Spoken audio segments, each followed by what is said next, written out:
Every time when we're talking, Linda, you get all emotional, and I don't get it on video. Been about 15 minutes since our little conversation now, so let me see.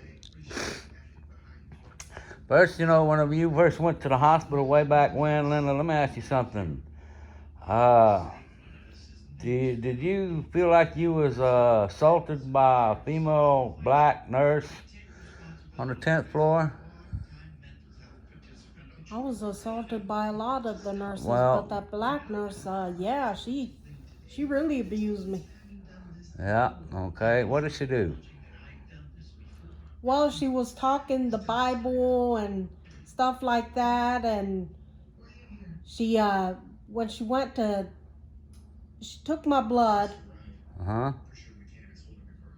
and she wasted it. And she took it with a butterfly. I was there watching this. She took it with a butterfly, shook it around real hard. Did she blow out your vein real bad, Linda? Oh, yeah, she did. Was your arm real bad, sore for a while? Sore and bruised for like probably a month or two. Okay, then you was released. You got out. And you went back in. There was a Hispanic patient care attack on one. Was you assaulted by a young Hispanic patient care attack in UTMB? Yes or no? Is that the one that wiped me the wrong way? No, that was a nurse. I'm talking about the patient care attack and the IV.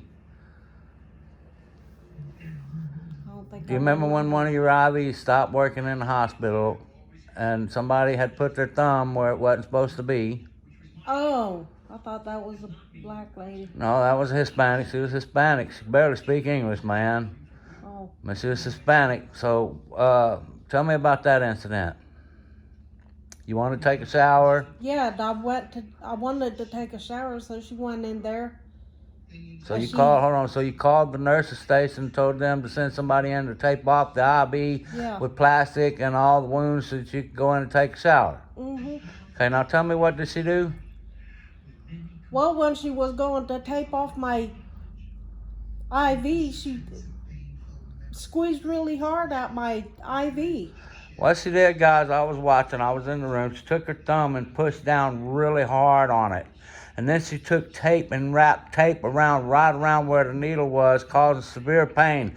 She did not know what she was doing. In order to do what we was trying to accomplish, you take a bag that's open on both ends, slip it up the arm, plastic where the IV is covered on both sides by 3 or 4 inches each top, 3 or 4 inches bottom. You put tape top, tape bottom, the IV is sealed.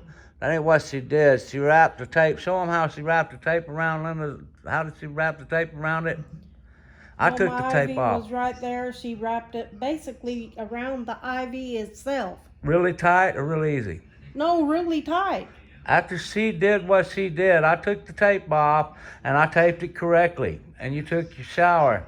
Yeah. Did your IV work anymore? Was it leaking? Was it hurting? Was it causing discomfort or anything like that?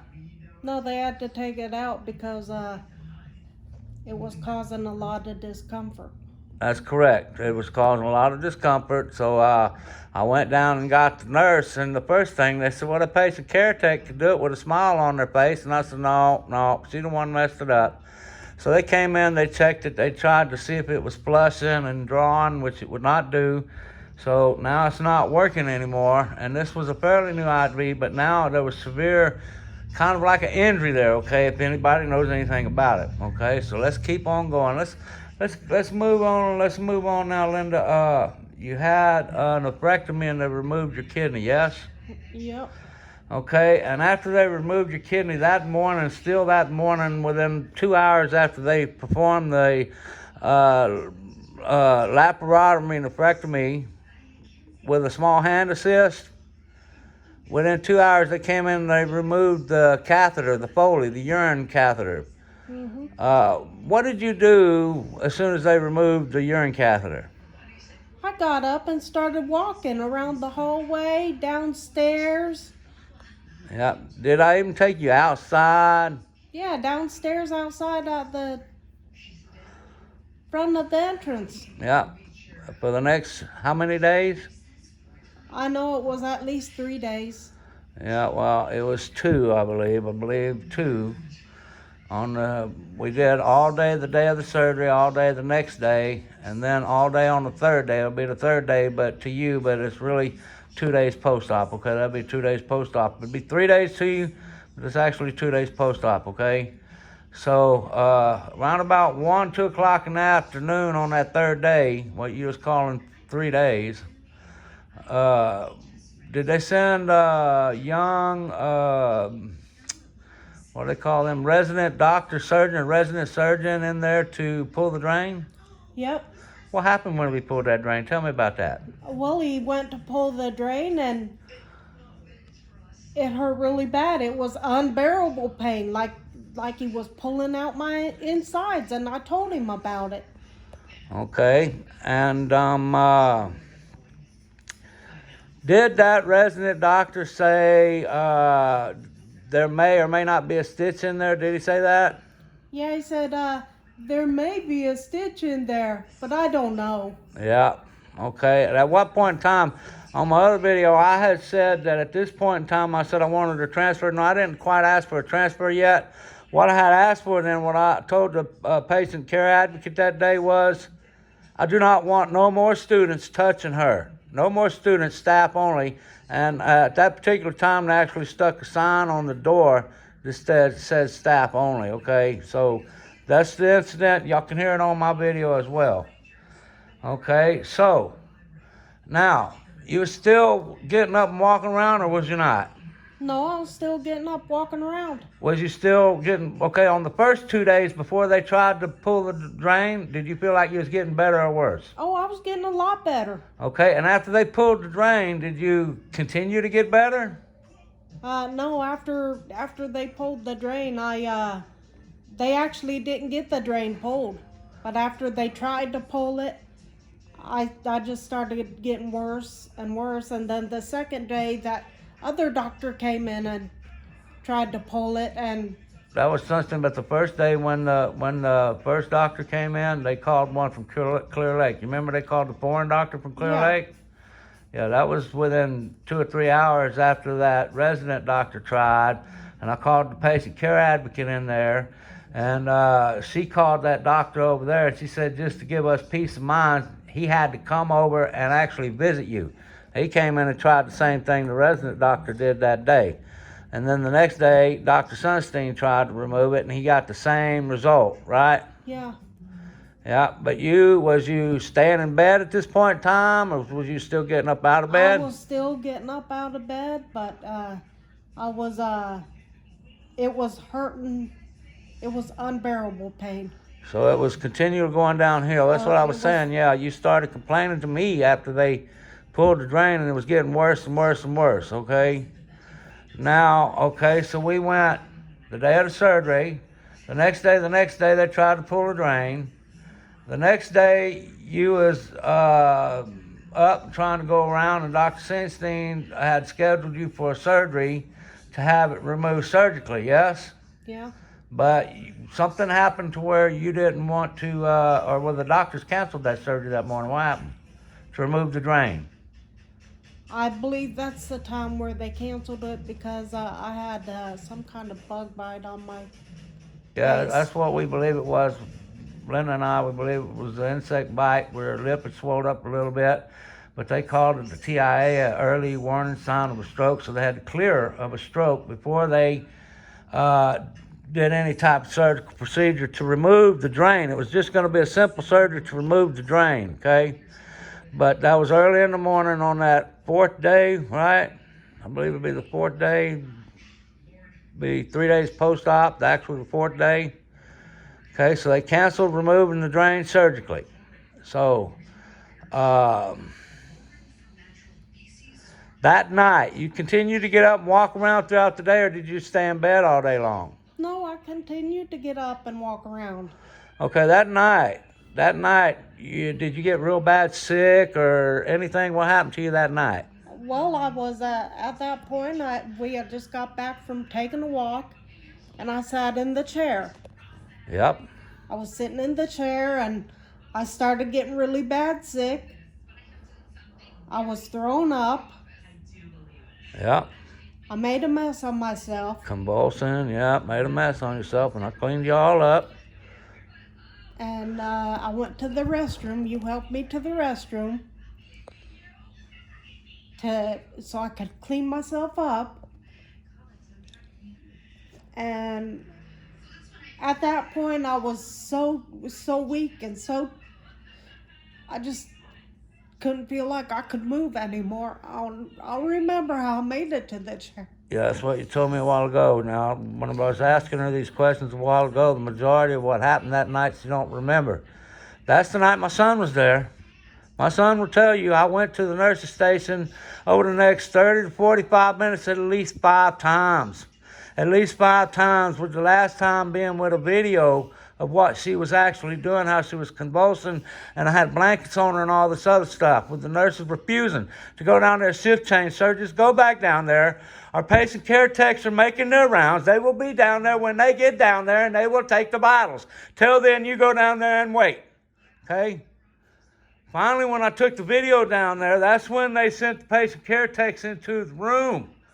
And the patient care tech spent the next 15, 20 minutes yelling at her. Do you remember any of that at all? I do remember the patient care tech going in the room and her blaming me because I was shaking uncontrollably, and she said they couldn't get a correct reading.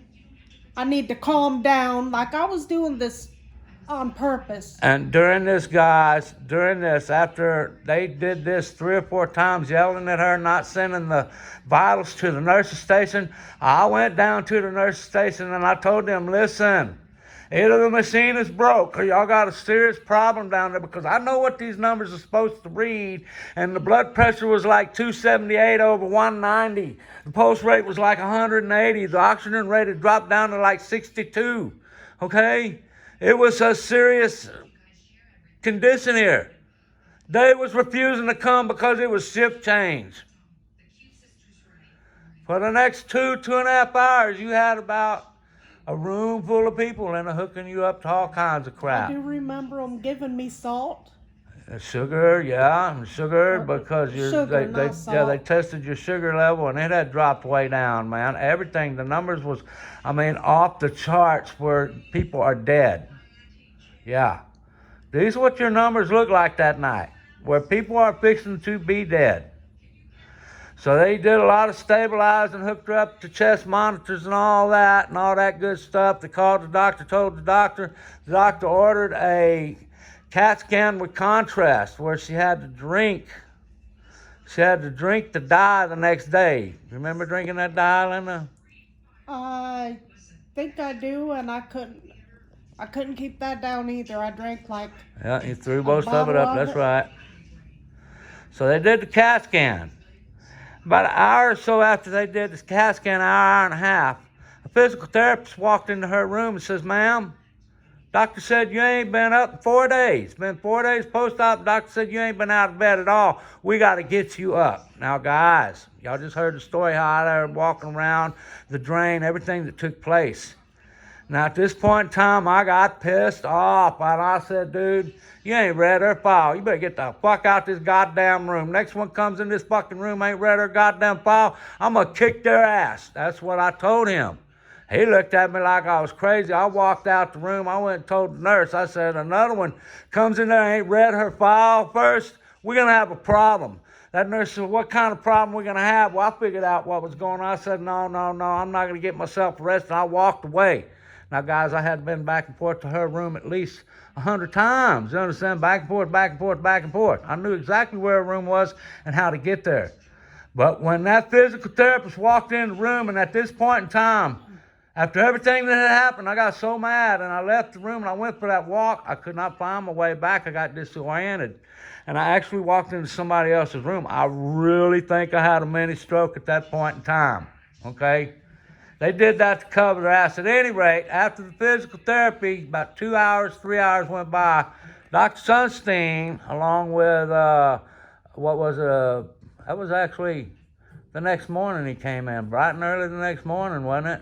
Or was it that night? No, it was No, Yeah, it was that that's evening. It was still that evening because he stayed late that night. I remember it like 11 o'clock over there, and I was thinking, man, this dude came to work at 6 o'clock this morning, and he's still here at 11 I o'clock, don't man. remember him staying late. He ever. stayed. He stayed for the emergency X-lap, okay?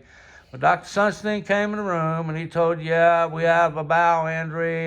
You're some poop coming out. We're going to have to do an emergency exploratory laparotomy. And he told you, yes, you was going to have a colostomy. He did, in fact, tell you. Do you remember any of that? No. Okay, well, the female resident, she's about 2-year resident, 2nd-year resident, maybe third. She was a young student. She's the one got you to sign the paperwork for the exploratory laparotomy. Do you remember that? Do you remember her telling you it's I promise you it'll be reversible, I promise you. Do you remember that? No. I do. Doctors got all mad because I was the one. I said, do you promise? She said, yeah, I promise. And then the doctors kind of gave her mean looks and she changed her answer. Okay? Yeah, you don't remember none of that, but they did. And then before they actually did the emergency laparotomy with the colostomy, the anesthesiologist asked you, ma'am, what are we going to do? And you actually told him exploratory surgery with a colostomy, and he had you sign the papers again. But you don't remember none of that, huh? All the drugs they have you on, guys. But that's why they have a witness standing there to witness them getting you to sign these paperwork when you don't know what you're doing. It's okay, Mommy. Don't cry. Don't cry, okay? Because let me ask you something. On everything we've talked about on this here, right here, okay, are you 100% willing to take a polygraph test? Yeah. Think the doctors and nurses are? No. Okay, well, let's continue. Let's continue to more recent. After the bot surgery and everything, you've been in and out, then they had to do another surgery on you, right? Because according to the radiologist, Dr. Sunstein left some stones behind, yes or no? Yep. Yep. Okay, now the stones, guys, Dr. Sunstein said he did not leave them behind. They was already out in the flesh before he did the surgery. He actually told me he seen them on the scan before he removed the kidney. Now, her kidney was so full of stones, some of them had escaped the kidney and was working their way to the surface, and that's what the infection was in her back, okay? But after they removed the kidney, and all this had happened is they sent her home. After the emergency laparotomy and everything, they sent her home. Her back got worse. While she still had the laparotomy incision, she had to go back for another surgery to remove them stones out of her back. Yes or no, Lena? Yeah. Tell me, what did they do? Did they leave a big, huge open wound? They left a big gaping wound in my back. It had to be packed daily with gauze. Did you stay even 24 hours in the hospital after they did that? Or did you leave the very next morning? The next morning I left. And who nursed all these wounds? Wait a minute, before we go there. We came home after that, right? We was dead tired, and we had a home health care nurse just show up at our house out the blue, yes or no? Yeah. Didn't call us, unannounced, uninvited, just showed up, knocked on the door. When I went to the door, But opened the door, she forced her way by me, like she owned my house. Yeah. The reason is all the videos I made talking about what the nurses was doing in the hospital, they was looking for retaliation. Now, before we go to the home health care nurse, after they did that surgery in your back, Linda, and you was in PACU for 2 hours, was your rights violated? Yeah, I kept asking for you. I wanted you in there with me. I kept asking them, where's my husband? Where's my husband? I didn't know all the bad things was coming into my head. I didn't know what happened. Did everybody else in the PACU have their families with them? Everyone had their families, and you was the only one that didn't. I didn't have nobody back there with me. That, guys, if you look at my channel and you see this, a tyrant kidnapping, this is the day what she's talking about where our rights was violated that day. The nurses, when the officer got me to the floor, even though she ain't going to tell the truth about it, them nurses, along with the nurses from the PACU unit and the care tech from the PACU unit, all started laughing and giggling and said, that's right, we nurses stick together. They conspired to violate our rights, and then they did so. Okay? And they got away with it because everybody is brainwashed about these people being the best people in the world. The evil, wicked people, just because they chose that as a career because they make $600 a day. Okay? It ain't because they love you. Are you willing to testify? Or are you willing to take a polygraph on all of what we just talked about? Yeah. Okay. That's the reason I didn't want to stay in that hospital. Yeah, came home right Because away. they wanted to keep me 2 or 3 days. I Dr. refused. I said, Dr. Sunstein was in shock. Dr. Sunstein, okay, the next morning the surgeons came in, they gave her fentanyl. They gave her fentanyl to pack the wound, okay? They gave her the fentanyl. They made sure I was there with her and instructed me on how to do it because Dr. Sunstein asked her if she wanted to stay in the hospital. She already told him no. Okay, so they gave her the fentanyl and they instructed me on how to do it. Now at home I have no pain medicine, no fentanyl, nothing. So after it was all said and done, Dr. Sunstein came back and asked her again, are you sure you don't want to stay in the hospital? Even I told her, I said, Linda, it's so they can give you the happy drugs when they got to pack that wound. But she refused, okay, guys, and I packed that wound, and it was really a hard thing to do. It was really bad, okay, because I knew what kind of pain I was causing her. I knew, okay, but I nursed these wounds back to health, the laparotomy incision and the wound on the back. Now, okay, I was educated on how to do so by the surgeon on how to take care of the wound on the back. The laparotomy incision, I just watched the nurse, the best nurse, one of the best ones in ICU, how she applied the bandages and everything she did. And I seen she was doing the best job out of all of them, even commented to her about it. And she said, well, you got to take pride in your work. And me and my son, oh, God, it's another one just like her. Because that's your favorite saying, huh, Linda? Got to take pride in your work. So I just copied what that nurse did. So I learned how to take care of the incision on the laparotomy by her. I learned how to take care of the incision on the back by one of the surgeon residents. Okay, Linda? And that's a fact, okay? And now the ostomy bag, I learned how to do that from Mary Hill. She's a nurse practitioner that specializes in ostomy care. That's all she does. Remember the one nurse on the 9th floor? That's the reason why the nurses conspired to violate our rights, because she didn't even know how to apply the ostomy bag. And everything that I was trained by Mary Hill, this nurse on the 9th floor, Michaela was her name, told me was wrong, told me I was full of crap, put it on bad. I made a video of it, and that's why they violated our rights at the PACU when you went back for that surgery, okay? But I digress. Let's move forward. We got all the way forward to your last appointment. Okay, the appointment before last, we had an appointment with Dr. Sunstein. Dr. Sunstein told me you had an appointment with Dr. DeAndrea on October the 4th at 11:30.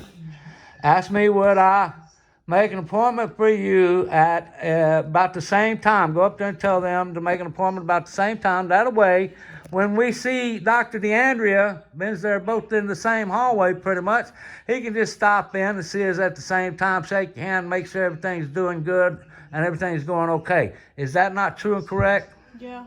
Okay, so we had 2 appointments scheduled for October the 4th, 2024. One was at 11, one was 11:30. Is that correct? Yeah. Okay, on September 30th, did we receive a phone call? Yeah, you received a phone call. They asked for you. But it was on your phone they on called. On my phone, they asked for you, asking you if you could bring me in 2 hours early. Did they ask for me by name specifically? They asked for your name. They asked for Bobby Kennedy. And what was we doing whenever that call came in? We was on our way over to Xfinity. And how was we listening to this call? On the radio in the car. That's correct. Okay. So on October the 4th, they called and asked me there 2 hours early, and I said, okay, not a problem. Or September 30th, they called and asked me would I bring you in 2 hours early on October the 4th, and I said, not a problem. Okay, on October the 4th, about what time did we reach that hospital? Probably about 7:45. I figured we was there about 8:30. You might be a little bit wrong on your time. I think I got there about 8:35. Appointment was for 9. And at about 9:35, Did I go up and talk to the people at the counter? Yeah. How did I go over there and talk to the counter? What did I say to them, basically? You asked them why they would call us in 2 hours early, and their people got there an hour after us, being seen before us. That's correct. That's correct. Was I being disorderly? No, you were speaking in your normal voice like you always do. And they told me that you actually had 2 appointments there, one for 9, one 11:30. And I said, that's correct. But y'all called us on this day and asked us to do this. I asked them again. And they did not have an answer for me. So what did they say to me, Lena? They said they'd call the cops if you didn't keep your voice down. Was I being very, very loud before they said that? No. Did I get somewhat louder after they said that? Yeah, a little bit. So do you think I may have been provoked somewhat by them telling me that I can't speak in my normal tone because they didn't have the answer for the question? Yeah. Yep. At what time, what did I say to them? Do you recall? About, can they or can they not tell me I can't speak in my normal tone? Well, you told them that you can speak in your normal tone of voice. Yep. Did I use profanity towards the staff of the scheduling area in the public area of the lobby? Yes or no? No. No, I did not. But I did get loud. And it just happened that a nurse was holding the door open and a patient care advocate has an office right there by that door, and her door was open. Linda, what did that patient care advocate do? She went out and got us and took us into her office. Did she close the door? Yeah. Was we sitting there talking calmly in a productive conversation? Yeah. And what happened? Well, the nurse practitioner came in and said, we're ready for her. We walked out and there's the pigs. Yep, that was the police, okay? There was 2 of them there.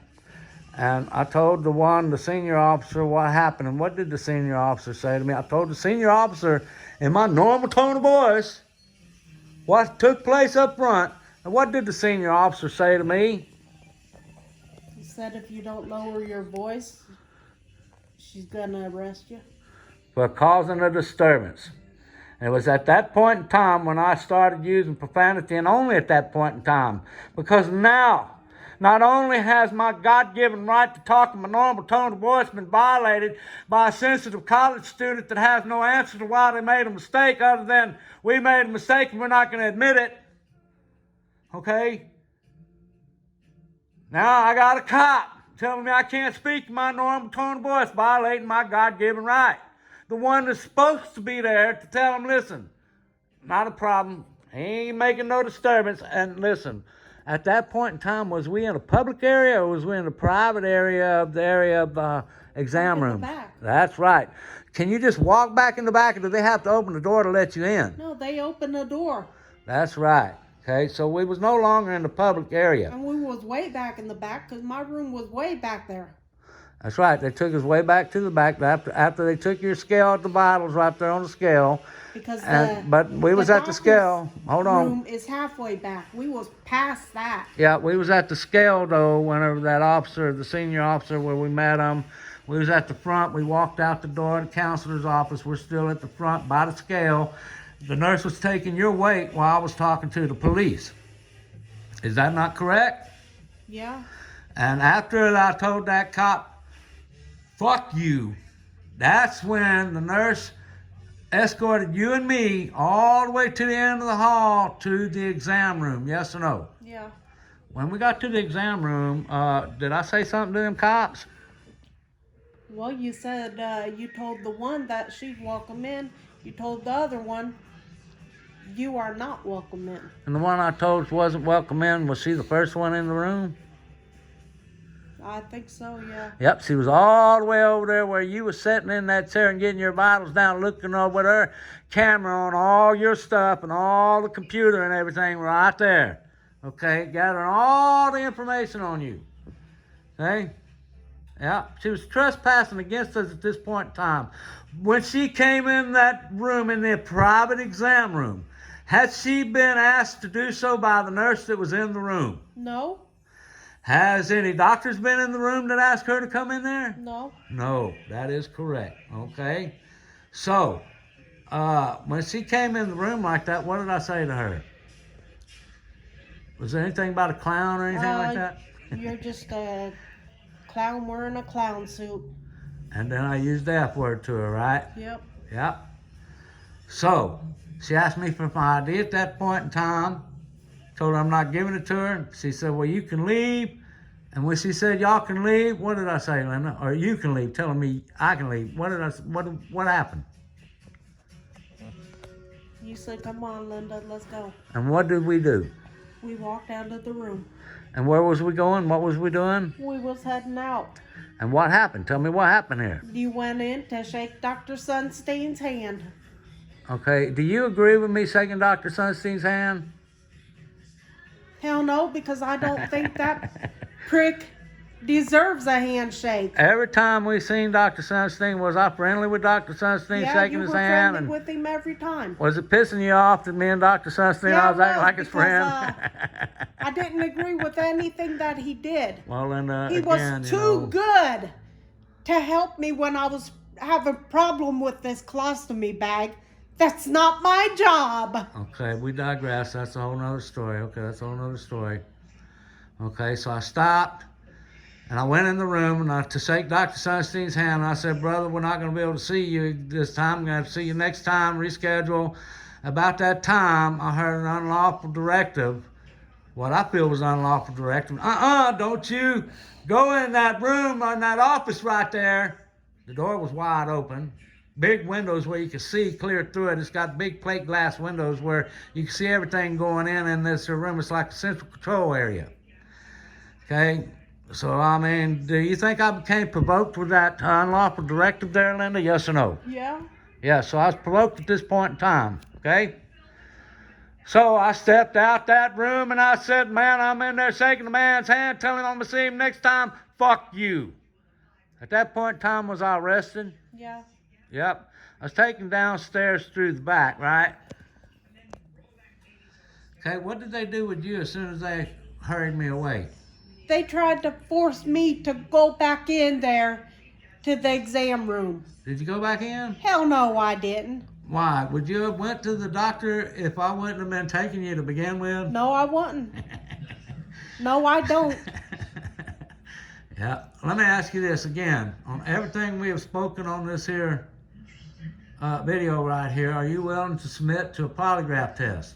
Yeah, I am. You think everybody else involved, including that punk piece of shit police officer, you think they're willing to submit to a polygraph? No, they won't. No, they won't, because And they they know can we're get speaking all the the truth. videos of every time I went to the doctor. You were with me, except for one time. And that time you weren't with me because it was right after the hurricane. You had to stay home to take care of the house because we didn't have no electricity. But I went, that wasn't the hospital. That was just the, That was primary care. yeah, across the street. Yeah, that was primary care. Yeah, okay, so let me ask you something. Am I guilty of trespassing, or was I invited and was I there on legitimate business? You were invited. You were there on legitimate business. What's the legitimate business? I had an appointment. You had to take me. And what are you to me? You're my husband And for how long? for 38 years. That's right. Okay. It'll be 38 years February 7th. Okay. Am I guilty of disorderly conduct? No.